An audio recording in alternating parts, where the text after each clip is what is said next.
वरिष्ठ पत्रकार दिलीप सिमंडल कहते हैं, अब न जागे तो अंधेरा होगा। आज के दिन को भारत के सामाजिक लोकतंत्र के इतिहास के कलंकित दिन के तौर पर याद किया जाएगा। आज पहली बार भारत सरकार ने एक विज्ञापन जारी करके कहा है कि सरकारी नीति बनाने के लिए वह अफसरों की बगैर किसी परीक्षा के नियुक्ति करेगी। विज्ञापन में साफ लिखा है कि ये अफसर निजी क्षेत्र या विदेशी कंपनियों से भी हो सकते हैं। इन नियुक्तियों में SC, ST, OBC, PH आरक्षण समेत किसी संवैधानिक नियमों का पालन नहीं होगा। यह विज्ञापन कई अखबारों में आज छपा है। टाइम्स ऑफ इंडिया के दिल्ली एडिशन में आप इसे पेज 11 पर देख सकते हैं। इसे आप सरकारी नौकरियों में आरक्षण की समाप्ति की दिशा में अब तक का सबसे बड़ा कदम मान सकते हैं। यह जो हो रहा है वह आज तक कभी नहीं हुआ है। विज्ञापन में क्या है? विज्ञापन बता रहा है कि केंद्र सरकार नीतियां बनाने वाले पद यानी ज्वाइंट सेक्रेटरी के 10 पोस्ट सीधे भरेगी। इसके लिए कोई परीक्षा नहीं होगी। ये पद 10 मंत्रालयों को चलाएंगे। ऐसा करके सरकार संविधान के कई अनुच्छेदों का सीधा उल्लंघन कर रही है। अनुच्छेद 15(4) का यह सीधा उल्लंघन है, जिसमें प्रावधान है कि सरकार वंचितों के लिए विशेष प्रावधान करेगी।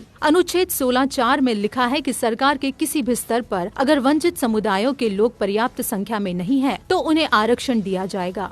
ज्वाइंट सेक्रेटरी लेवल पर चूंकि SC, ST, OBC के लोग पर्याप्त संख्या में नहीं है, इसलिए उनकी नियुक्ति में आरक्षण न देने का आज का विज्ञापन 16(4) का स्पष्ट उल्लंघन है। अनुच्छेद 15 और 16 मूल अधिकार है, यानी भारत सरकार नागरिकों के मूल अधिकारों के हनन की अपराधी है। इसके अलावा संविधान के अनुच्छेद 315 से 323 में यह बताया गया है कि केंद्र लोक सेवा आयोग यानी UPSC होगा, जो केंद्र और राज्य सरकार के अधिकारियों को नियुक्त करेगा। अनुच्छेद 320 पढ़िए, article 320, functions of public service commissions. It shall be the duty of the union and the state public service commissions to conduct examinations for appointments to the services of the union and the services of the state respectively. ऐसे में सरकार UPSC को bypass करके और बगैर किसी परीक्षा और आरक्षण के अफसरों को सीधे नीतिगत पदों पर नियुक्त कैसे कर सकती है? मेरा निवेदन है कि यह मामला जटिल है, लेकिन बहुत बड़ा है। आम जनता को इसे समझाने के लिए बहुत मेहनत लगेगी, तभी वह सरकार पर दबाव डालने के लिए आगे आएगी। यह काम समाज के प्रबुद्ध यानी पढ़े लिखे लोगों का है।